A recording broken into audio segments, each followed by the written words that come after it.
우리가 이제 오늘 2월 오늘이 13일이죠. 2월 13일 금요 예배 시작하는데 먼저 하나님 말씀 들음으로써 시작하겠습니다. 시편 25편 10절에서 11절 2절입니다. 시편 5편 10절 11절 읽겠습니다. 여호와의 모든 길 일어나셔서 말씀 받겠습니다. 여호와의 모든 길은 그의 언약과 증거를 지키는 자에게 인자와 진리로다.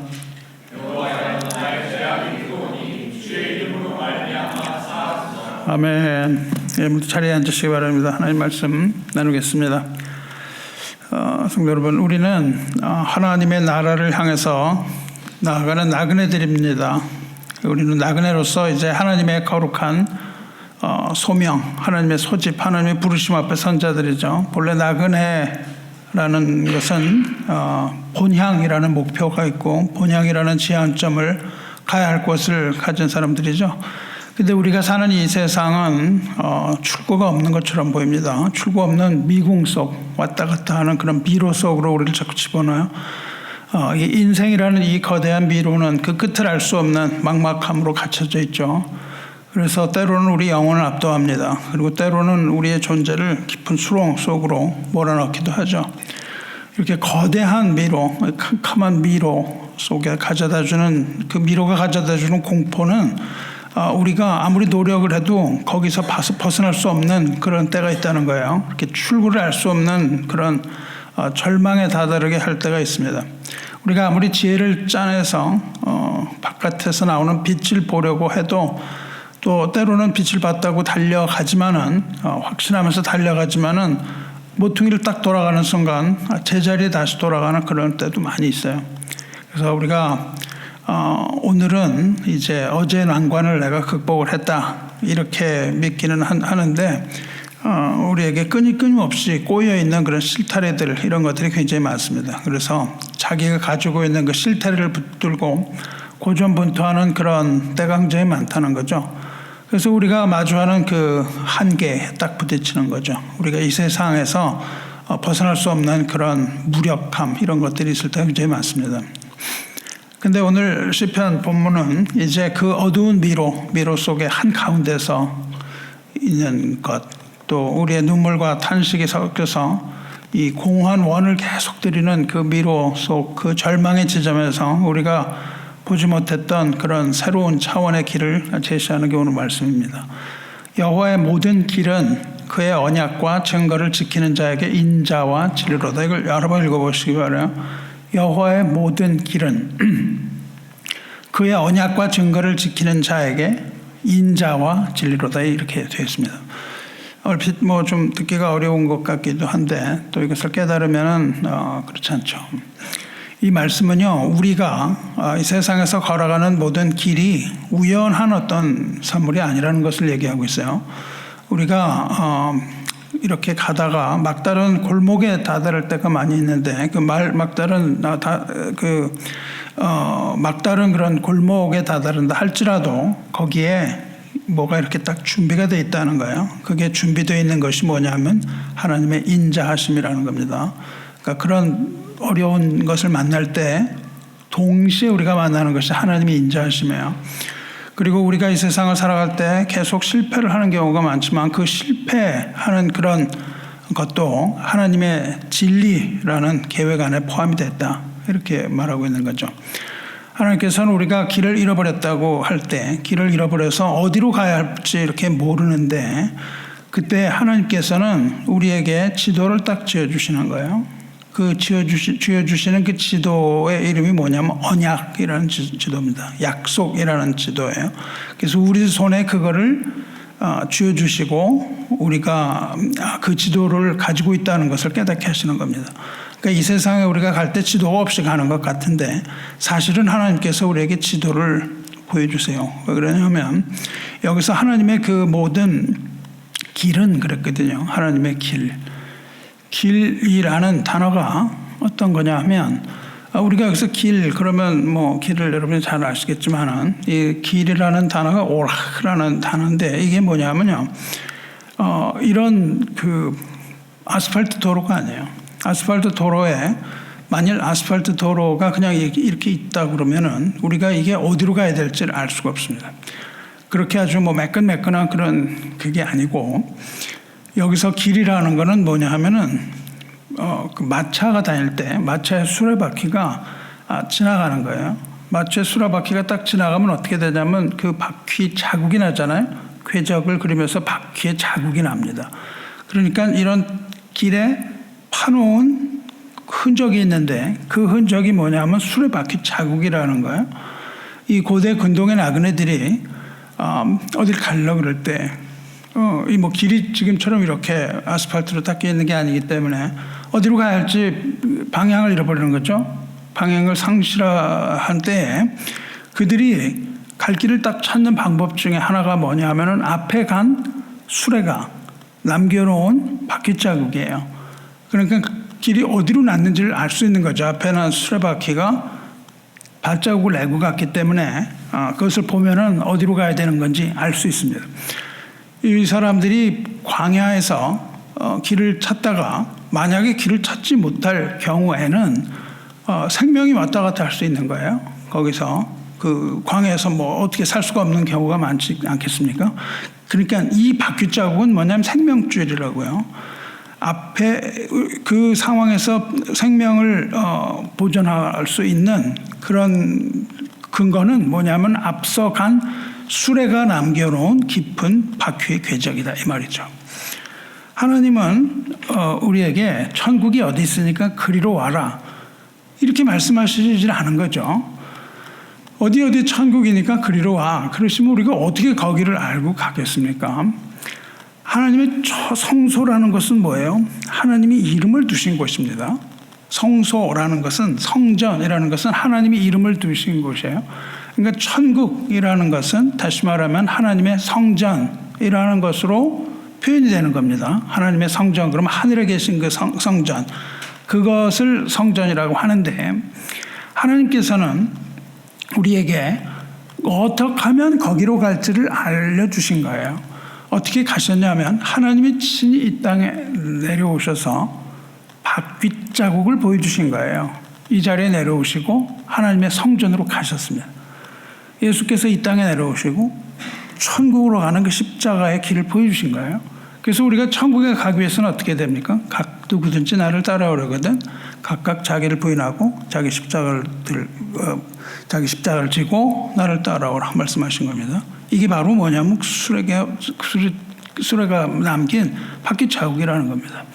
그러니까 하나님께서는 친히 이 천한 이 인간이라는 이 척박한 광야에서 헤매고 있는 이 미로 속으로 하나님이 내려오셔서 이 한복판으로 내려오셔서 은혜의 수레를 몰고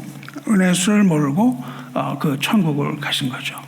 그러니까 그게 하늘로 승천을 하신 거잖아요. 그러니까 이 수레바퀴가 뭡니까? 골고다 언덕으로 가신 그 주님의 발자국이 찍힌 그 은혜의 길입니다. 그러니까 우리에게 주님께서는 어떻게 천국에 가는지를 보여주셨다 이 말입니다. 너희가 알아서 찾아와 그런 게 아니라는 거죠. 우리가 우리 인생에서 이제 고난을 당하고 뭐 힘든 일이 굉장히 많잖아요. 그런 고난 이런 것 우리가 형언할 수 없는 아픔이나 상처나 이런 것들이 많은데 우리의 상처가 뭐예요? 그게 바로 길을 잃은 이 방황했던 증거예요. 방황을 하는 겁니다. 이 세상에서 이게 방황하고 우리가 슬퍼하고 고난받고 이런 것들은 뭐냐면은 하나님이 우리에게 새기시는 하나님의 이름이라는 거예요. 하나님이 이름을 새기실 때마다 우리가 아파요. 이 말이나 소에게 하나님의 자기의 이름을 찍는 도장을 찍을 때 말은 아프거든요. 그러니까 하나님께서 우리에게 이름을 쓰셨다고요. 우리 몸에 이마에 손에 하나님의 이름을 쓰시는데 아프겠죠. 고난이 있다는 거죠. 하나님은 또 우리 심장에 할례를 하신단 말이죠. 그럼 또 심장이 아프겠죠.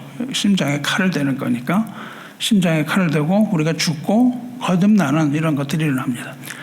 그러니까 지금 뭐냐면요. 하나님이 지나가신 그 수레바퀴 자국. 그게 뭐냐면 예수님의 고난이에요. 그 수레바퀴 자국이 뭐냐면은 땅을 깊이 파고 가는 그 고난의 흔적인데 그것이 바로 은혜의 수레바퀴 자국이다 그 말입니다. 예수님이 우리를 위하여 받으신 그 고난은 예수님에게 있어서 고난이었지만 그것이 바로 우리에게는 은혜라는 거죠. 그리고 그 바로 우리의 소망이라는 겁니다. 그래서 그것이 바로 우리가 안고 있는 흔적, 고난의 흔적이에요. 그래서 우리에게도 고난도 우리에게는 유익이 된다 그 말입니다. 그것이 예수님이 우리에게 보여주신 길이거든요.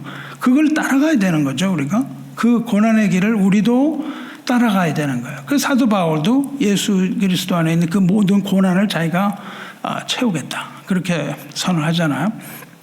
우리 이제 길을 가는데 이게 맨날 제자리 걸음인 게 많단 말이죠. 그런데 제자리 걸음이고 아무것도 방향이 없는 것 같은데 바닥을 보니까는 거기엔 길에 깊이 파인 이 바퀴 자국이 있단 말이죠. 그거를 우리가 딱 들여다보니까 뭐냐면 고통의 골짜기를 지나간 자국이다 이거예요.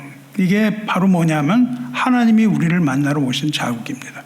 하나님이 우리를 만나러 오신 자국인데 우리에게는 이것이 고난처럼 보이지만 이게 안전한 통로다 그 말이에요. 그러니까 이거를 우리가 깨달아야 되는 겁니다. 그 고난을 그냥 고난이다 이렇게만 하는 게 아니라 이게 예수님께서 당하신 그 고통, 환난이었고 이게 우리를 천국으로 인도하는 바퀴자국이다. 이걸 알아야 되는 거예요. 이것이 뭐냐면 그리스도 안에서 우리를 위로하시는 첫 번째 위로입니다. 시편 25편 4절을 보면은 여호와여 주의 도를 내게 보이시고 주의 길을 내게 가르치소서 이렇게 얘기해요. 우리 얼마 되지 않았습니다. 이 고백이 뭡니까? 주의 도를 보여달라. 이걸 보여달라는 거죠. 이 길, 바퀴 자국을. 그리고 주의 길을 내게 가르쳐 주옵소서 그렇게 얘기했잖아요. 몇 주 전입니다. 이 고백이 뭡니까? 이 미로 속에 갇힌 자가 하늘을 향해서 철박하게 내짖는 소리입니다. 이 미궁 속에서 어떤 길을 가야 되는지 길을 찾는 자가 부르는 소리잖아요. 이걸 내게 보이소서 이렇게 말한단 말이죠. 그렇게 기도한단 말이죠. 내 눈이 가려서 이 길을 보지 못한다 이거죠. 그러니까 그거를 인정하는 거죠. 나는 길을 볼 수 없는 사람입니다. 그러니까 하나님이 보여주시기 원합니다. 이렇게 말하죠. 또 내게 가르쳐 주셔서 그렇게 말한단 말이죠. 내 지혜로 이거를 해결할 수가 없다. 여기서 내가 도저히 빠져갈 수가 없습니다. 나를 얽어매는 이 타래와 같은 이 실타래 같은 이런 것들을 내가 풀 수가 없습니다. 라고 자기를 인정하는 거예요.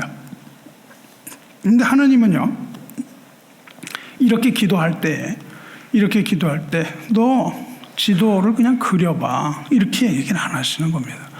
이렇게 얘기를 안 하시고 우리가 기도할 때 하나님이 영의 눈을 열어서 그거 자국을 보게 해주신다는 거예요. 그러니까 우리가 눈을 딱 열면 뭐가 보이냐면 하나님이 그려놓으신 궤적이 보이는 겁니다. 이미 하나님은 그 궤적과 길을 그려놓으셨는데 우리가 눈이 가려서 영적으로 눈이 가리기 때문에 하나님이 그려놓으신 그 길을 보지 못하고 엉뚱한 것만 자꾸 보고 다닌다 그 말이죠. 그러니까 우리는 하나님이 그려놓으신 그거를 이미 그려놓으셨다는 겁니다.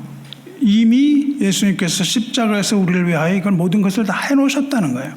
지금 우리가 뭐를 할 때 예수님을 다시 십자가에 먹으면 안 되는 겁니다. 지금도 또 매일매일 우리가 예수님을 십자가에 박는 일이 아니라 예수님이 이미 그것을 한 번에 딱 이루어 놓으신 거예요. 그리고 우리는 그것을 믿음으로써 구원을 받는 겁니다. 시편 119편 105절에 주의 말씀은 내 발의 등이요 내 길의 빛이니이다 말씀하셨어요. 하나님이 주의 말씀이 태양입니다. 이렇게 얘기를 하지 않았잖아요. 태양입니다. 그러면은 다 보이는 거죠. 한꺼번에 다 보입니다. 여기서 이 빛이 밝잖아요. 그러니까 이게 빛이 비치면 저 구석구석이 다 보인단 말이죠. 근데 여기서 제가 플래시라이트를 갖고 보면은 안 보여요. 이게 다 안 보입니다. 어디만 보이냐면 발밑에만 보여요. 플래시도 뭐 센 빛이 아니고요. 등불 가지고 보세요. 이게 잘 안 보인단 말입니다. 그러니까 하나님의 빛이라는 거는 이 모든 걸 한꺼번에 다 비춰갖고 처음부터 다 보여주시는 그런 빛이 아니라는 걸 깨달아야 돼요. 우리가 그 어둠 속에 있지만 주의 말씀은 내 발의 등 그렇게 말씀하셨단 말이죠. 그러니까 우리 인생 전체를 그냥 처음부터 끝까지 다 비춰갖고 처음부터 우리가 모든 것을 다 깨닫고 어디로 가면 된다 이것을 아는 게 아니에요. 우리는요 하나님의 이 빛은 이 실 같은 미궁 속에 우리가 살고 있는데 어느 정도 빛이 비치냐면 한 걸음 딱 내딜 만큼만 빛이 비쳐요. 내 발의 등이라고 하셨거든요. 그러니까 하나님의 말씀은 등불이에요. 무슨 해처럼 다 비춰주질 않으십니다.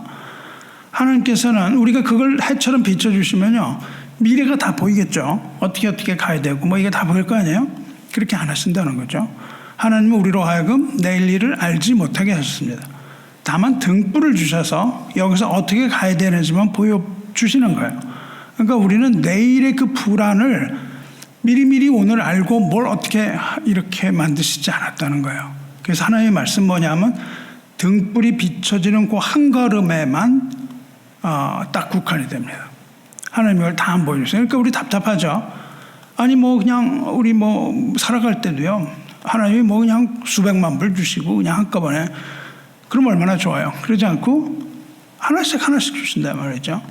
조지 물러가 말이죠, 하나님께 기도했을 때 뭐 몇 셀렉 이렇게 처음에 받아요. 그 기록 그게 있습니다. 기도할 때 한꺼번에 그걸 안 주시고 조금씩 주셨습니다.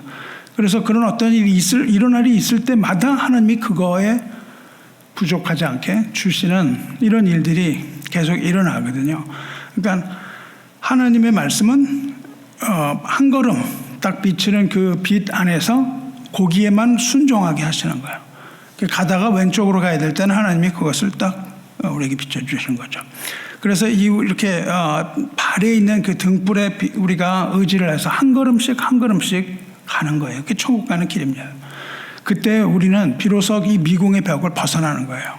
그 길을 따라서. 그래서 우리는 바깥으로 나가면 아주 광활한 천국이 있는 거죠. 거기가 뭐냐면 인자와 진리의 들판, 이렇게 지금 얘기하고 있습니다. 성도 여러분, 그러면 이제 우리가 은혜의 수레바퀴 이거 자국을 따라갔단 말이죠. 그러면 우리가 그 미궁 속에서 나와서 그 길을 어딘지 발견했단 말이에요. 내가 이걸 뭘로 발견하냐 하면은 믿음으로 발견한다 그 말이죠. 믿음으로 그것을 발견하는데, 믿음으로 발견하는 사람을 지금 시편에서 뭐라 그래요? 이 믿음으로 발견한 자를 가리켜서 뭐라 그러냐면 그의 언약과 증거를 지키는 자에게, 그렇게 돼 있잖아요. 그러니까 이 길을 발견한 길을 가르쳐 달라고 그러고 그 길을 발견하는 사람을 뭐라고 부르냐 하면은 그의 언약과 증거를 지키는 자, 그렇게 되어 있습니다. 여기서 지키는 자에게 무엇이 주어진다고 얘기하는데, 여기서 우리가 오해하지 말아야 되는 것은 지킨다는 것은 우리가 그 어떤 법을 지키는 걸 말하는 것이 아닙니다. 그러니까 보통 말하는 이거를 지키면이라고 해석을 하는 거 아니에요. 지킨다는 건 뭐냐면요, 하나님이 자기 이름을 두신 성전을 우리가 가는 거잖아요. 이 성전의 안뜰, 지킨다는 것은 성전의 안뜰, 하나님의 나라입니다. 천국이라고도 말할 수 있고요. 거기 뭐가 있냐면 지성소가 있단 말이죠. 하나님의 임재가 있다고요. 임재에 뭐가 있냐면 법궤가 있어요. 법궤. 그러니까 우리가 지킨다는 것은 뭘 지키냐면 그 법궤를 지키는 것에서 들어있는 법을 지킵니다. 근데 거기가 뭐냐 하면, 우리가 지킨다는 건 뭐냐면 우리가 그 빛 앞에 서는 걸 말해요. 그 빛 앞에 섭니다. 성소에서 빛이 나와요. 성소에서 빛이 나옵니다. 성소에서 빛이 나오고 말씀에서 빛이 나오는데, 성소에서 빛이 나오면 어떻게 되냐 하면은, 우리가 하나님의 앞에 서면 어떻게 되냐 하면은 빛이 나오는데, 하나님의 빛은 밝은 것이죠. 우리는 어디냐면 그 어둠 속에 있단 말이죠. 어둠 속에서는 우리 모습이 안 보여요. 우리가 어떤 자인지가 보이지가 않습니다. 근데 빛이 딱 나오면 어떻게 되냐면 우리가 어떤 모습인지가 가감없이 보이는 거예요. 그러니까는 하나님의 빛은 어떤 역할을 하냐면은 우리의 모습을 완벽하게 고발하는 역할을 해요. 이 하나님의 법이라는 것은 우리가 어떤 자인가 하는 것을 여지없이 드러내는 걸 말합니다. 우리가 그걸 뭐 지켜야 된다, 안 지켜야 된다, 이런 우리의 어떤 행위로서 지키고 안 지키고가 아니라, 그걸 지킨다는 건 뭐냐면 그 빛 앞에 딱 서는 거예요. 빛 앞에 딱 서면은 우리가 도대체 어떤 모습인가가 거기서 딱 나오는 겁니다. 이게 하나님이 우리를 고발하시는 겁니다. 역설적이게도 이 고발의 자리야말로 하나님의 인자와 하나님의 진리가 시작되는 은혜의 시발점이에요. 우리가 거기 앞에 딱 섰을 때 우리의 더러운 모습이 다 드러나는 거예요. 그냥 완전 우리가 어떤 사람인가 하는 게 그냥 다 드러납니다. 우리가 보통 세상에서 어둠 속에 있을 때는 뭔지 모르고 살다가, 그러나 하나님 앞에 딱 섰을 때 우리는 죄인이라는 것을 알게 되는데, 우리가 죄인이라는 것을 낱낱이 드러나는 그 자리가 뭐냐면 하나님의 은혜가 시작되는 자리다 그거예요. 우리가 죄라는 것을 보였을 때, 우리가 죄가 감춰지지 않고 드러났을 때 거기가 뭐냐면 하나님의 은혜가 시작되는 것입니다. 성막의 가장 가운데 중심부에 뭐가 있냐면은 법궤가 있다고 말씀드렸어요. 거기가 지성소예요. 그리고 거기에 뭐가 있냐면 언약의 돌판이 보존되어 있습니다. 그러니까 우리가 언약과 증거를 지킨다는 것은 이 세상의 더러운 것들, 세상에 있는 이런 잡소리들, 이런 것들로 우리를 가렸던 그 가면을 벗고 우리가 하나님의 말씀이라는 그 법궤, 그게 상징적으로 법궤거든요. 율법이라고도 하고, 그 법궤 앞에 우리가 홀로 서서 하나님을 대면하는 겁니다. 항상 이거는 하나님 홀로 서서 대면하는 거예요.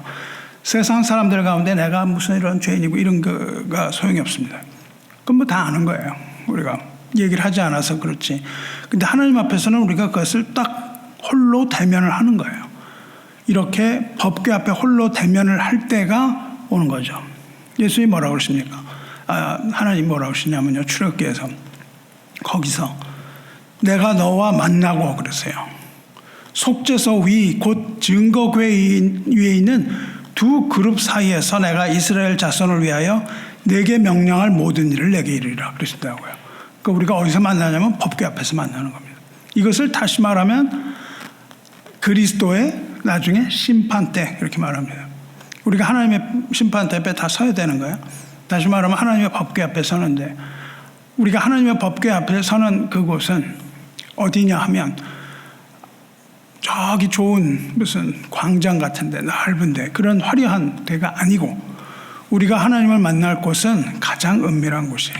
가장 조용한 곳, 속죄소입니다. 거기에는 아무것도 없고 아주 빛도 없는 곳입니다. 거기는 하나님의 빛 외에는 빛이 없는 그런 곳이에요.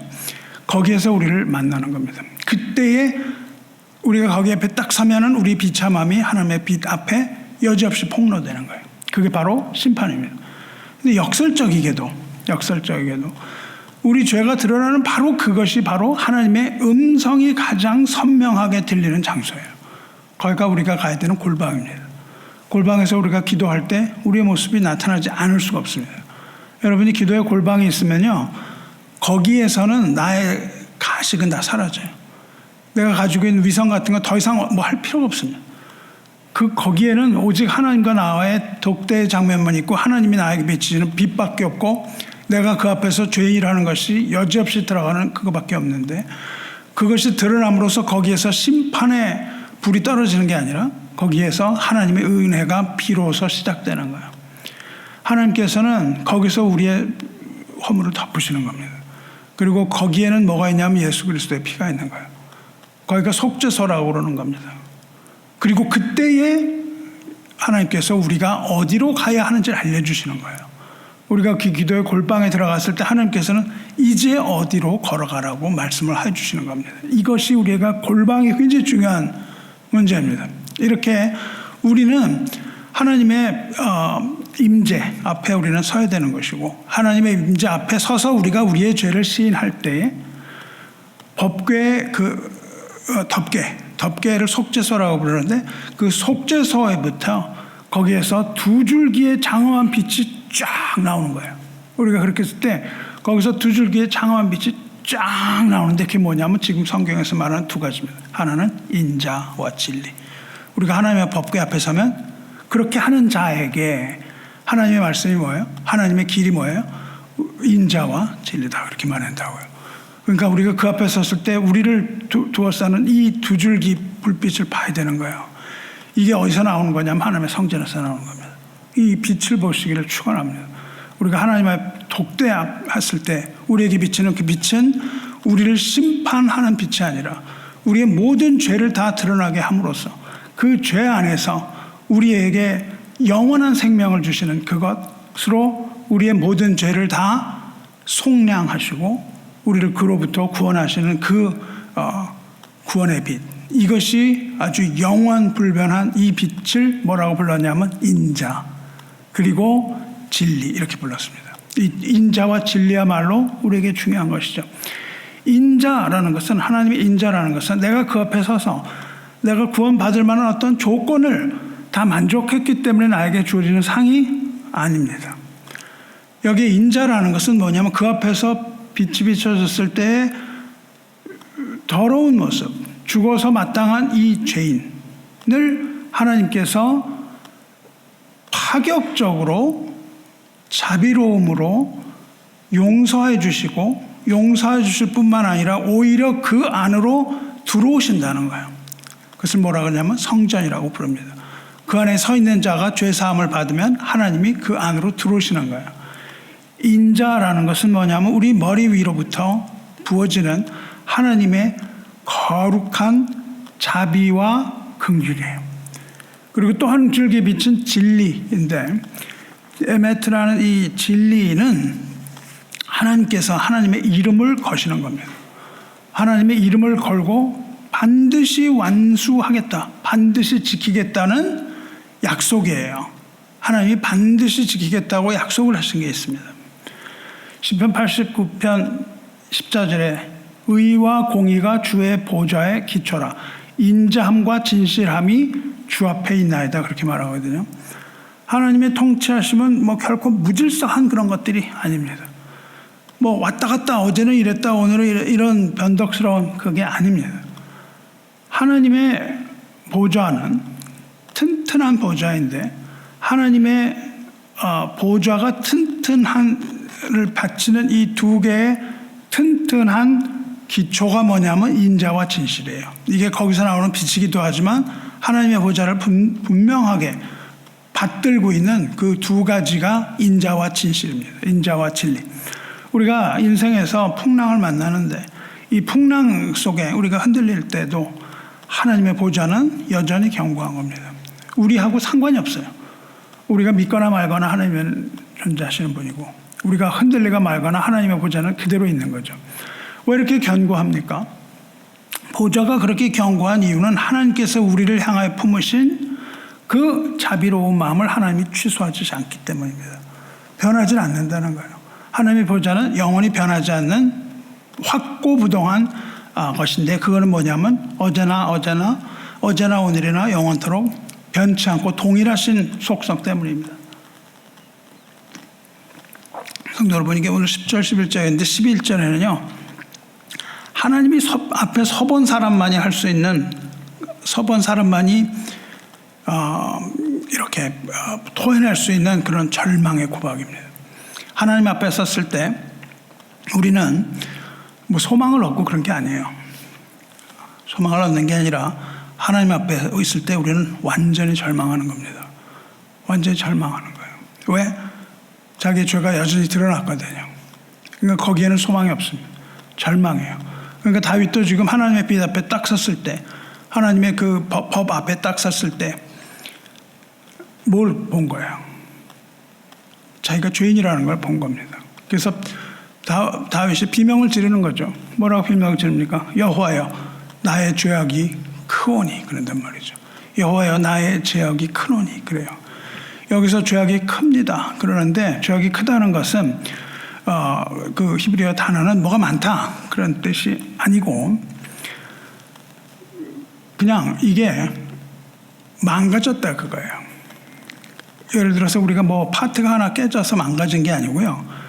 이건 도대체 뭐였지 할 정도로 완전히 무너져 버린 거예요.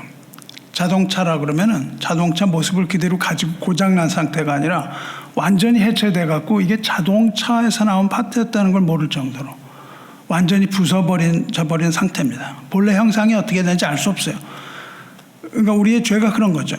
우리가 죄인은 완전히 부패하고 왜곡됐기 때문에, 전적으로 타락을 했기 때문에 우리는 완전히 망가져 버렸다 이거예요. 조금의 여지가 없다는 겁니다. 그래서 성경에서는 전적 타락 그렇게 얘기하거든요. 뭐 조금은 뭐가 남았다 그런 게 없다는 거예요. 완전히 망가져 버린 상태. 우리의 죄가 죄가 이렇게 하죠. 하나님 앞에 죄가 크다 이렇게 얘기한 거는 완전히 내가 죄인입니다. 그 말인 거죠. 그러니까 완전히 망가져버린 상태. 우리가 그런 상태에 죄인이라는 것을 고백을 하는 거죠. 이건 어디서만 고백이 나오냐면 하나님을 대면한 사람만이 할 수 있는 고백인 거죠. 옆에서 우리는 신학적으로 total depravity, 완전히 인간은 타락했다. 이거 소용이 없어요. 그게 아니라 하나님 앞에 서야만 그것이 보입니다. 하나님의 빛이 비쳐야만 보이는 거예요. 어둠 속에선 보이지 않아요. 세상 속에선 그게 보이지 않습니다. 오직 하나님의 빛 앞에 섰을 때만 보이는 거예요. 우리가 이렇게 하나님 앞에 섰을 때만 그 순간적으로 하나님 빛이 나오는 그 순간에 우리 영혼의 깊은 심연에 깔려있는 이런 더러운 찌꺼기들, 이런 것들이 다 나오는 거예요. 그리고 우리가 그 나온 죄의 찌꺼기를 보는 거죠. 그 찌꺼기가 얼마나 추악하고 조악한 건가, 이게 그냥 다 드러나는 거예요. 그러니까 하나님이 우리의 실체를 알게 하시는 거죠. 하나님 앞에서. 여러분, 이 비참함, 이걸 그래서 비참함이라고 불러요. 이 비참함의 이 깊은 바다, 이걸 여러분이 통감을 합니까? 우리가 하나님 앞에 섰을 때 이게 보이는 거예요. 그래서 우리는 우리의 힘으로는 우리를 정화할 수가 없다는 겁니다. 우리가 성전인데, 성전이라고 삼아주시는데 우리의 힘으로는 이게 오염되어 있기 때문에 성전으로 바꿀 수가 없어요. 이게. 그래서 어떻게 할 수 없는 그런 상태입니다. 우리의 죄가 얼마나 무거운지, 이게 태산보다 더 무겁다 이거예요. 아주 그 산보다도 무거워서 이제 하나님 앞에 딱 서면은 절망이 있는 거고 우리 존재가 무색해지는 거예요. 하나님의 그 어마어마한 하나님의 모습이 우리를, 진리와 은자가 우리를 압박을 하는 거예요.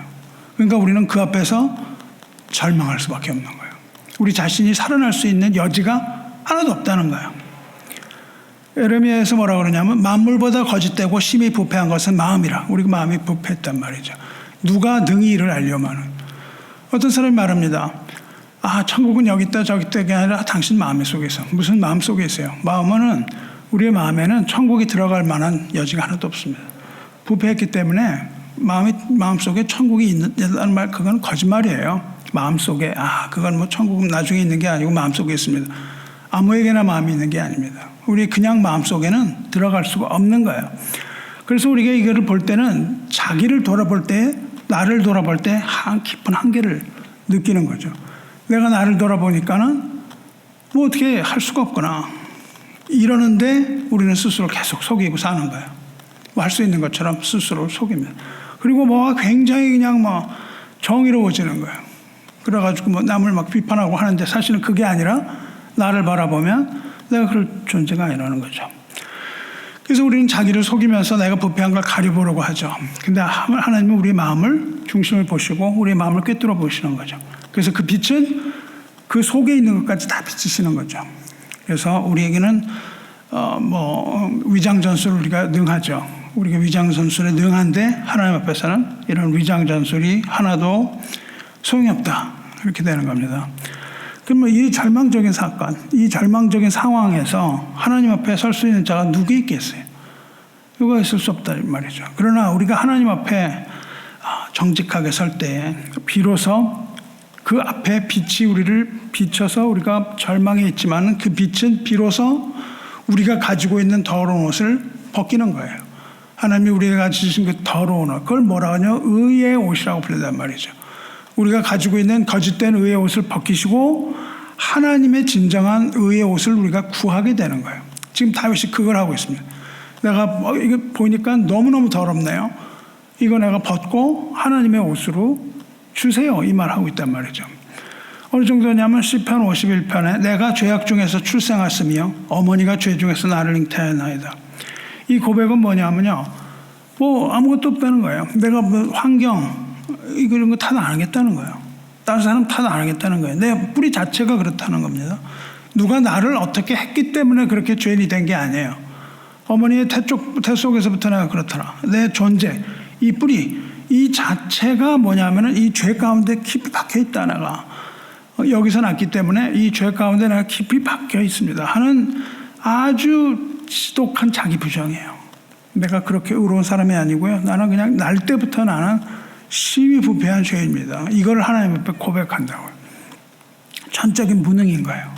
거기에 죄에서 어떻게 할 수 없는, 도저히 벗어날 수 없는 이 전적인 무능, 이 뿌리 깊은 거, 내가 태어날 때부터 가지고 있는 이 뿌리 깊은 이 전적 그 무능을 시인하는 거예요. 내가 할 수 없습니다. 무능을 시인할 때 그때에 위로부터 파도 같은 하나님의 은혜가 밀려오는 거예요. 하나님은 올려오는데 이게 불가항력적으로 밀려옵니다. 감당할 수 없을 정도로 하나님의 은혜가 밀려오는 거예요. 불가항력적으로 우리가 어떻게 할 수 없을 만큼의 거대한 양으로 하나님의 은혜가, 하나님의 그 은혜의 손길이 하늘로부터 임하는 거예요. 그리하여 우리는 새로운 생명으로 거듭나는 겁니다. 이게 다윗이 고백하고 기도하는 거죠. 그러니까 우리의 믿음의 시작은 이 절망으로 시작하는 거예요. 절망. 그러니까 우리가 하나님을 믿을 때 말이죠. 처음에 무슨 소망을 가지고 이런 거 있을 수 없어요. 있는 모습 그대로 있을 수가 없습니다. 있는 모습 그대로는 하나님 앞에 못 나간다니까요.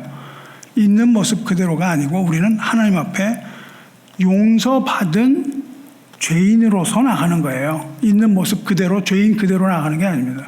그래서 이거는 소망을 가지고 가는 게 아니라 절망을 가지고 가요. 그래서 우리가 이 절망이 깊은 바다, 이 절망이 깊은 바다에 들어갔을 때에 그 절망의 깊은 바다, 아무것도 보이지 않는데 찬란한 빛이 우리를 확 비치는데 그게 뭐냐면 복음의 빛이에요. 복음의 빛이 그 어두운 바닷속, 깊은 바닷속에서 우리를 둘러싸는 그 빛이 바로 복음의 빛입니다. 그리고 다윗이 뭐라 그래요? 내가 정말 죄인으로서 내 죄가 큰데요. 나는 완전히 망가진 사람인데요. 그러나 주의 이름으로 말미암아 사하소서 그럽니다. 그 기도를 이게 다윗이 독대하면서 주의 이름으로 말미암아 사하소서 그래요. 우리가 죄사함을 받는 근거는 뭐 우리가 회개 이런 걸 자꾸 얘기하면 안 돼요. 회개하면 구원을 받는다. 그게 아닙니다. 회개가 우리를 구원할 수 없어요. 회개가 우리를 구원하는 것이 아니라 은혜가 우리를 구원합니다. 이 죄사함은요, 우리가 뉘우치거나 뭐 하거나 뭐 도덕적으로 뭘 하거나 이런 데 있지 않고 죄사함의 근원은 오직 하나님의 이름에 있습니다. 하나님의 이름으로 구원을 받는 거예요. 누구의 이름으로 우리가 기도합니까? 예수 그리스도의 이름으로. 그리스도의 이름으로 우리가 구원을 받는 거예요. 하나님께서는 성전에 하나님의 이름을 뒀다고 얘기하세요. 그 성전, 하나님 계시는 성전이 뭐냐면 내 이름을 둔 곳, 그렇게 말씀하신단 말이죠. 그래서 내가 이름을 둔 곳이 부패하는 걸 내가 견디지 못하겠다, 그렇게 말씀하십니다. 왜 이름을 거기다 두셨을까요? 그 성소, 지성소에서 나오는 모든 회복, 사죄 이런 것들의 역사가 인간의 어떤 가련한 것, 인간의 공로, 별거 아닌 이런 것들, 이런 게 아니고 하나님의 명예와 신실함으로부터 나온다는 것을 증거하시는 겁니다. 하나님이 이름을 딱 걸고 하시는 거예요. 거기가 하나님이 그 이름을 걸고 그 이름으로부터 구원을 받는다 이야기를 하시는 거예요. 그러니까 우리는 하나님의 성전으로부터 구원을 받는 겁니다. 뭐라고 말씀하세요? 구원할 때 우리가 자꾸만 뭐 내가 어떻게 해서 구원을 받는다고 생각하면 안 된다고요. 나는 곧 나는 나를 위하여 네 허물을 도말하는 자니 네 죄를 기억하지 아니라 말씀하셨거든요. 나를 위하여 말씀하십니다. 하나님께서 우리 죄를 용서하시는 목적은 모두가 하나님의 영광을 위함이라. 이걸 우리가 깨달아야 되는 거예요. 뭐 우리가 뭘 잘해서 구원을 받고 우리가 이러이러한 선한 일을 위해서 그게 아니고 하나님의 영광을 위하여 하나님의 주권적으로 우리를 구원하십니다. 우리가 깨끗해지는 것은 뭐냐면요, 하나님이 우리가 깨끗해지고 죄 용서받고 우리가 하나님 앞에 나간다는 것은 하나님의 영광을 받으시는 거예요. 하나님의 거룩하심과 하나님의 깨끗하심이 증명되는 그런 겁니다. 우리가 회복되면 하나님의 신실하심, 하나님의 사랑, 하나님의 은혜가 온 세상에 드러나는 거예요. 온 천하에 죄인이 구원받는 것으로서 하나님의 모든 사랑의 역사가 나타납니다. 그렇기 때문에 우리의 구원은 우리의 어떤 결단, 여기 있지 않다고요. 자꾸만 뭘 결단하라고 그러는데요. 뭘 결단해요? 결단하면 그 다음날 그냥 무너집니다. 그냥 뭐 아무 은혜 없이 결단하세요. 뭐 이렇게 얘기하는 건 그냥 넘어져요. 우리는 실패합니다. 근데 하나님은 실패하지 않으신다는 거죠. 하나님은 결코 실패하지 않으시는데 그것이 뭐냐면 하나님의 이름입니다. 왜냐하면 하나님의 이름을 딱 걸고 하시거든요. 내 이름이라고 말씀하세요. 거기에 깊이 뿌리를 받고 있습니다. 하나님께서 우리를 용서하시고 용납하시는 이유는 우리에게서 발견되는 어떤 것이 아니고, 하나님께서 우리를 위해 죄를 용서하시는 이유는 우리를 택하셨기 때문이에요. 우리를 택하고 우리에게 하나님의 이름을 두시기 위함입니다. 그러니까 우리가 구원받은 성도라면 우리에게 하나님의 이름이 있습니다. 하나님의 이름을 우리에게 두신 것은 하나님의 거룩한 이름을 위해서 두신 거예요. 하나님의 이름을 위해서 우리에게 두셨고, 우리는 그 이름을 가지고 살아가는 겁니다. 하나님께서는 우리의 죄를 용서하심으로 하나님의 이름이 얼마나 위대한 것인가, 하나님의 이름이 얼마나 영광받을 만한 것인가, 하나님은 도대체 얼마나 자비로우신 분인가, 하나님은 도대체 얼마나 은혜로우신 분이신가, 하나님은 얼마나 신실하시고 진실하신 분인가, 이것이 온 우주에 다 천명되는 거예요. 그래서 이 작은 죄인 하나로서 하나님께서 그와 같은 영광을 받으십니다. 이것을 하나님의 영광이라고 부른다고요. 하나님의 영광은 뭐 큰 데서 이렇게 나지 않고, 나 같은 죄인 하나가 하나님 앞에 구원받을 때 그것이 하나님께는 커다란 영광으로 나타나는 것을 믿으시기 바랍니다. 에스겔서 36장 22절에 그러므로 너는 이스라엘 족속에게 이르기를 주 여호와께서 이같이 말씀하시기를 이스라엘 족속아 내가 이렇게 행함은 너희를 위함이 아니요 너희가 들어간 그 여러 나라에서 더럽혀진 나의 거룩한 이름을 위함이라. 그렇게 하신단 말이죠. 하나님이 이 모든 것을 용서하시는 이유는 더럽혀진 내 백성이 더럽혀졌다는 것을 하나님 참지 못하시는 거예요. 내 백성, 내 이름을 둔 백성이 이렇게 더럽혀진다는 걸 참지 못하십니다. 그래서 그들 가운데 더럽혀진 나의 이름을 위함이라 말씀하세요. 우리는 때때로 우리가 그냥 대단한 존재처럼 생각을 합니다. 그러나 성경은 그렇게 말하지 않죠. 우리의 모든 은혜의 그 원동력은 우리가 아니고 하나님으로부터 온다는 거예요. 하나님은 이름이 더럽혀지면 하나님은 그 더럽혀진 걸 닦으십니다. 하나님은 그 하나님의 정결함, 완전한 정결함을 어디서 펼치시냐 하면은 우리 인생에서 펼치신다고요. 인생의 무대, 우리가 살아가는 이 무대에 하나님의 거룩함을 드러내시고 하나님의 정결하심을 드러내는 거예요. 그렇기 때문에 우리는 하나님을 찬양할 수밖에 없습니다. 이것이 우리가 거부할 수 없는 하나님의 은혜예요. 하나님은 여기 손 대실 필요가 전혀 없는 거예요. 그런데 하나님은 이 더러운 걸 직접 닦으십니다. 하나님의 더럽힌 이름을. 그런데 성도 여러분, 이 거룩한 하나님의 이름이 우리에게 구원의 이름이라고 불려지는데, 하나님께서 이 거룩한 이름이 우리에게 구원이라는 이름으로 불려지기 위해서 하나님께서는 대가를 치르신 겁니다. 대가를 치르신 거예요. 그냥 그렇게 된 게 아니라 대가를 치르신 거예요.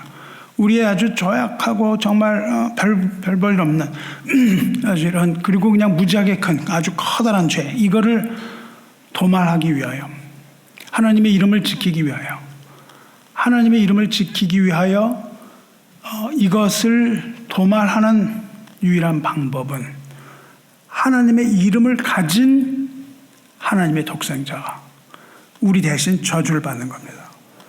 아무나 저주를 받을 수가 없는 거예요. 하나님의 이름을 가져야만 되는 겁니다. 그 하나님의 이름을 가지신 분이 누구냐 하면 예수 그리스도입니다. 예수 그리스도께서 하나님의 이름을 가지고 이 땅에 오신 거예요. 그래서 우리는 예수님을 믿을 때 예수님이 하나님인 것을, 하나님의 독생자라는 사실을 빼먹으면 기독교가 아닙니다. 하나님의 이름을 가진 분이 예수님이에요. 아들을 낳으리니 이름을 예수라 하라. 이는 그가 자기 백성을 그들의 죄에서 구원할 자이심이라 하시니라. 이렇게 말씀하셨잖아요. 예수라는 이름을 주셨는데 이게 그냥 보통 이름이 아닌 겁니다. 보통 고유명사 이름이 아니라, 이름은 우리를 구원할 자, 우리의 모든 죄를 다 짐을 짊어지고 이 십자가라는 이 극한의 상황, 이 극형의 자리로 나아갈 하나님의 어린 양에게 주어진 구원의 이름이다, 그 말이죠. 그렇기 때문에 예수라는 이름이 선포되고 예수라는 이름이 울려 퍼지는 곳마다 죄의 결박이 풀리는 겁니다. 할렐루야. 이 이름으로 구원을 받는 거예요. 우리가 무슨 어떤 다른 게 전혀 없습니다. 오직 하나님의 이름으로 구원을 받는 거예요. 그래서 예수라는 이름으로만 구원을 받는 겁니다. 왜냐하면 예수님이 이름 안에, 그 이름 안에 이미 우리를 대신해서 모든 형벌을 다 받으신 하나님의 희생적인 그 사랑, 요한복음 3장 16절에 나오는 그 하나님의 사랑이 그 예수의 이름 안에 다 들어있기 때문에요. 그래서 하나님께서는 그 이름을 주시고 그 이름으로써 하나님의 사랑을 이 땅에 선포하시는 거예요.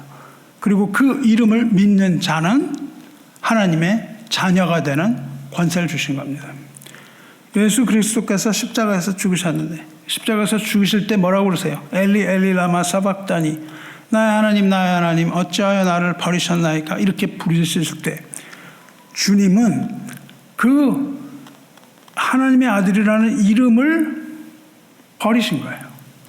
하나님의 이름을 버리고 주님은 더러운 우리 죄의 이름을 다 뒤집어 쓰신 겁니다. 그때 일어난 일이 그거잖아요. 우리는 우리 인생의 벽을 허무셨어요. 우리 인생의 벽을 십자가로 허물었다고 되어 있습니다. 그 허무신 벽에는 뭐가 있습니까? 낙서로 가득한 거예요. 그냥 낙서로 가득한 것 같은 벽입니다. 무엇으로 낙서가 되어 있어요? 우리의 죄로. 우리의 죄로 그냥 막 헐룩 지어놓은 거예요. 그것을 하나님께서는 도말한다 그러셨단 말이죠. 그걸 지우신다는 겁니다. 이 벽을 허무셨어요. 하나님의 보혈로 이것을 다 도말하신 겁니다. 그리고 하나님이 계시는 거룩한 곳으로 만드신 거예요. 우리가 우리의 벽이, 우리의 몸이 낙서로, 죄로 더러운 것은 묻어있고 이렇게 되어 있는데 이거를 하나님이 깨끗하게 지우세요. 왜냐하면 거기가 하나님의 이름을 두실 곳이기 때문에 그렇습니다. 그래서 우리가 죄를 용서받으면 거기서 끝나는 게 아니라 우리는 하나님의 성전이 되는 거예요. 우리는 하나님의 성전입니다. 성전은 뭐예요? 하나님의 이름을 두신 곳. 사랑하는 성도 여러분, 이제 우리는 우리의 존재가 그냥 육체라고 자꾸 생각을 하면 안 돼요. 우리는 뭐냐면 거룩한 하나님의 이름을 모시는 살아있는 성전입니다. The living temple이에요. 우리가 살아있는 하나님의 성전이고 우리에게는 하나님의 이름이 걸려있는 겁니다. 교회는 하나님의 이름이 있는 거예요. 교회가 이게 뭐 인간적인 단체가 아니잖아요. 교회는 뭡니까? 내 이름을 두신 곳. 그래서 교회가 부패되면 하나님이 진노하시는 겁니다. 그리고 그것을 지우십니다. 고린도전서 3장 16절에 우리 배웠잖아요. 너희는 너희가 하나님의 성전인 것과 하나님의 성령이 너희 안에 계시는 것을 알지 못하느냐. 이 질문은 우리의 존재 가치, 우리의 정체성, 이거를 근본적으로 뒤흔드는 거예요. 이걸 알아야 됩니다. 우리는 더 이상 세상의 유행이나 뭐 시선, 타인의 뭐 이 죄의 물결, 이런 데 휘둘리는 그런 초라한 존재가 아니라는 거예요. 더 이상 그렇지 않습니다. 우리는 온 우주를 창조하신 하나님이 머무시는 곳이라는 겁니다. 우리 안에 머무시는 거예요. 그래서 창조주이신 하나님께서 거처를 정하셨는데 그게 어디냐면 우리예요. 그러니까 하나님은 왕이시니까 우리는 뭐냐면 우리의 몸은 왕궁이에요. 왕궁. 화려한 왕궁입니다. 우리는 거룩한 하나님이 범죄하시는 지성소예요. 이런 생각이 있어야 되는 거죠. 이게 뭐 맨날 나가 상처나 받고 말이죠. 그냥 그냥 그렇게 살아가는 그런 무지랭이가 아니고 우리는 하나님의 성전으로서, 하나님의 자녀로서 이것을 가지고 살아가는 거예요. 그러니까 우리는 그냥 함부로 막 살아갈 수가 없는 존재입니다. 하나님에게 속한 하나님의 이름이 있는 곳이기 때문에. 우리 이름을 그렇게 쓰신 건데 막 살아갈 수가 있겠습니까? 저 여러분은 하나님의 이름이 선명하게 각인이 된 상태로 우리는 살아서 숨쉬고 살아서 움직이는 하나님의 성전이다 그 말이에요. 이걸 우리가 분명히 알아야 됩니다. 왕이 문서를 이렇게 낼 때요, 거기다가 이 도장을 딱 찍거든요. 왕의 도장을 딱 찍으면 어떻게 되냐면 이거를 함부로 못합니다. 왕의 조서가 딱 이 도장이 찍혀 있는데 누가 그걸 가져가서 어떻게 해요? 못해요. 그렇게 할 수 없습니다. 막 다루는 거 아니에요. 도장이 딱 적혀 있으면 이거는 어마어마한 가치가 있는 종이로 변하는 거예요. 이게 그냥 종이 쪽에 불과한데 여기 이름이 딱 적혀 있으면 더 이상 그건 건드리지 못하는 겁니다. 저와 여러분의 삶에는 만왕의 왕이요 만주의 주이신 하나님의 거룩한 이름, 하나님의 명예가 걸려있다 이거예요. 하나님은 우리를 보고 우리에게 그 이름을 딱 거시는 거예요. 세상의 어떤 저주나 비판이나 이런 것도 세상은요, 복음을 가진 자를 함부로 대하면 안 되는 겁니다. 세상은요, 하나님께서 이름을 두신 곳, 복음을 가진 자가 누구예요? 저와 여러분이 복음을 가졌다면은 우리는 하나님의 이름을 두신 곳이라니까요, 우리가. 거기에 세상이 함부로 할 수 없는 겁니다. 우리는 세상에 이렇게 함부로 휘둘려서는 안 되는 거예요. 왜? 우리는 복음의 등불을 들고 있는 자고, 우리는 분명하게 하나님의 이름이 써 있어요. 우리가 마귀를 대적할 때 어떻게 합니까? 뭘 보여줘야 돼요? 하나님의 이름을 보여줍니다. 내 이마에 써 있는 하나님의 이름을 보라 그러는 거예요. 건드리지 못하는 겁니다. 악한 자가 만지지도 못한다고 하셨어요. 왜? 우리가 뭐가 튼튼해서가 아니고, 우리가 뭐 싸움을 잘해서가 아니고, 하나님의 이름이 써 있기 때문에요. 우리는 하나님의 이름과 어린 양의 이름이 써 있습니다. 그래서 이 성전이 된 사람들입니다. 성전된 사람들은 품격 있는 삶을 사는데,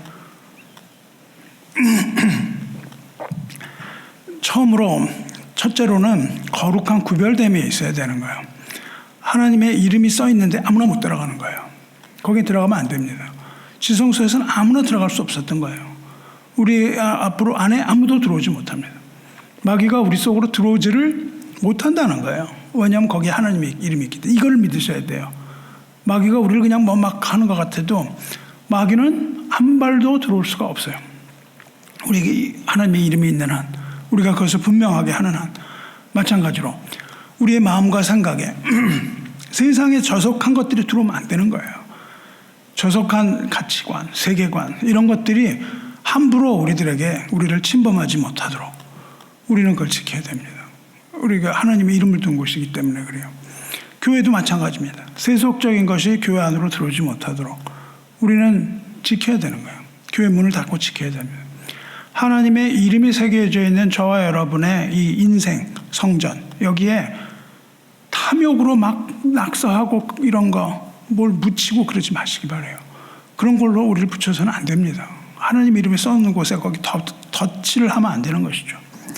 둘째로 성전된 사람들의 품격이, 두 번째 품격은 뭐냐면은 인자와 진리가 흘러가는 통로예요.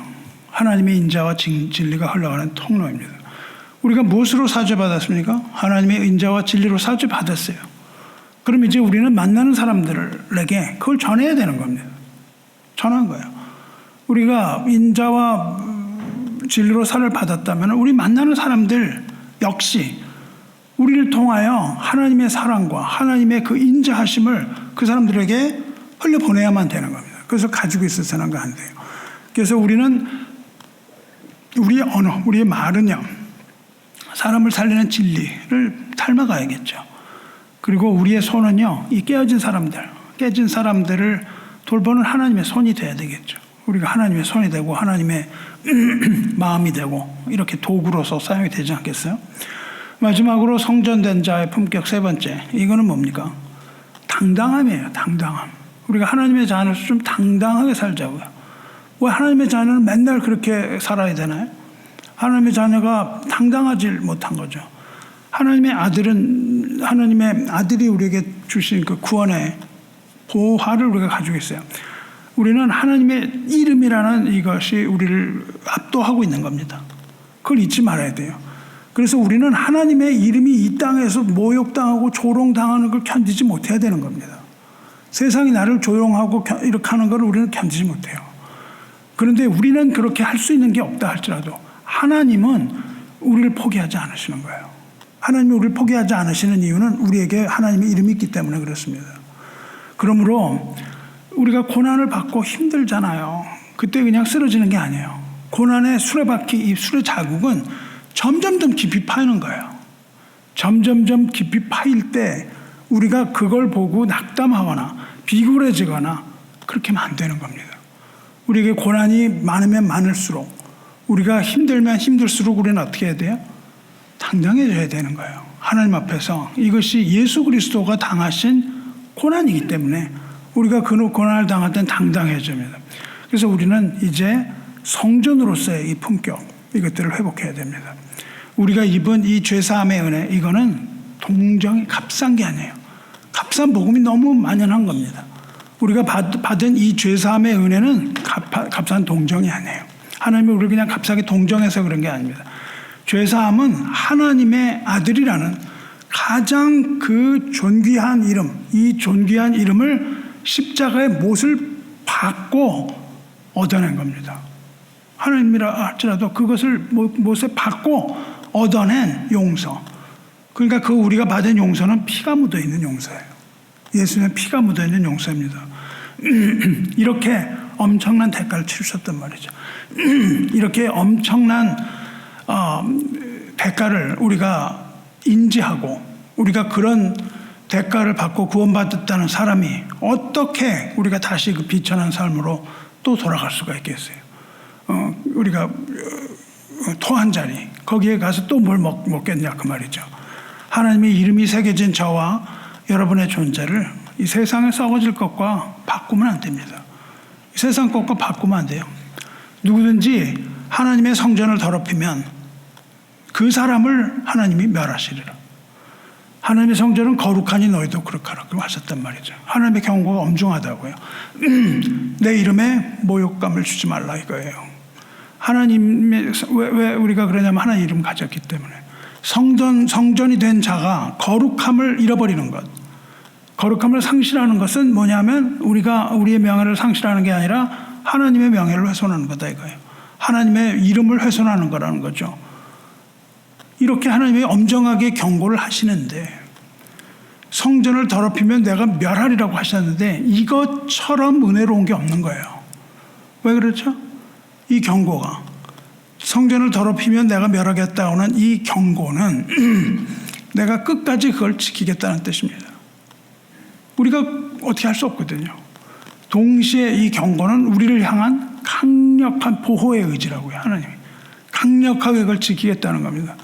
하나님께서는 자기 소유인 우리를 그 누구도 더럽히게 내버려 두지 않겠다. 그 말씀을 하시는 거예요. 더 이상 내 성전을 누가 더럽히기도 못하고 파괴하지도 못하겠다 하면서 하나님의 거룩이라는 울타리로 둘러쳐서 이것을 보호하고 계신다 그 말이죠. 그러니까 이거를 하지 말아라는 우리의 어떤 의지나 우리가 해내는 이런 어떤 결단이나 이런 것으로 내가 이거를 지키겠다 여기에서 머물면 못 지킨다고요. 우리가 이게 지킬 수가 없습니다. 하나님이 지켜주시지 않으면 이것을 절대로 지키지 못하기 때문에 이렇게 율법을 지키고 하나님의 말씀을 준행하고 하라는 말씀은 우리에게는 어마어마한 은혜입니다. 그게 은혜예요. 하나님이 절대 포기하지 않으시겠다. 너에게 내 이름이 써있기 때문에 나는 나의 이름을 위하여 너를 포기하지 못한다. 이 말씀하고 계시는 거거든요. 정리를 하려고 그래요. 여러분이 제가 아무리 제가 얼마나 조잡한지 몰라. 조잡하고 또 제가 커요. 태산같이 크단 말이죠. 근데 이게 아무리 커도 제가 아무리 커도 하나님의 위대하신 이름보다 클 수는 없습니다. 제가 이름보다 크지 않다는 거예요. 우리 위에 쓰신 하나님의 그 위대하신 이름이 우리를 위하여 십자가에 찍히셨다고요. 그리고 그 찍힌 틈새로 흘러나오죠. 생수가 흘러나옵니다. 그리고 인자와 진리라는 이름을 가진 그 모습을 가진 하나님의 생수가 거기에서부터 흘러나와서 우리의 이 어두운 이 인생, 소망이 없는 이 인생의 그 미로 속으로 엄청난 파도처럼 본물처럼 이렇게 흘러들어오는 거예요. 그게 하나님께서는 반드시 그 이름을 소중히 여기십니다. 하나님 이름을 굉장히 소중하게 여기세요. 그래서 하나님께서는 하나님 이름을 두신 여러분과 저를 결코 죄와 사망의 권세 아래 그냥 놔두지 않겠다는 거예요. 거기에 놔두지 않고 십자가의 사랑으로 우리를 끝까지 추격해서 본향으로 갈 수 있도록 이걸 놓치지 않고 하나님의 주권으로 하나님의 능력으로 내가 너희를 놓치지 않는다. 내가 너희를 끝까지 데려간다. 이 말씀을 하시면서 끝까지 하나님은 우리를 지키시는 것. 이것이 하나님의 신실함이라는 단어라고요. 오직 주의 이름으로 라고 다윗이 고백하잖아요. 오직 주의 이름으로 말미암아 주어진 이 거룩한 자녀의 신분, 그리고 하나님의 그 십자가의 사랑, 이걸 우리는 세상 마음에 품는 거예요. 이걸 품고 사셔야 돼요. 그리고 우리는 이 세상 속에 어떻게 살아가냐 하면 하나님의 성전으로 살아가는 거예요. 어떻게 살아요? 당당하게. 내가 하나님의 자녀로서 당당하게 살아야 돼요. 내가 하나님의 자녀로서 거룩하게 사는 거예요. 그렇게 살아가는 저와 여러분 되시길 주님의 이름으로 축원합니다. 주님의 이름을 품고 세상으로 나가시기를 주님의 이름으로 축원합니다. 기도하겠습니다.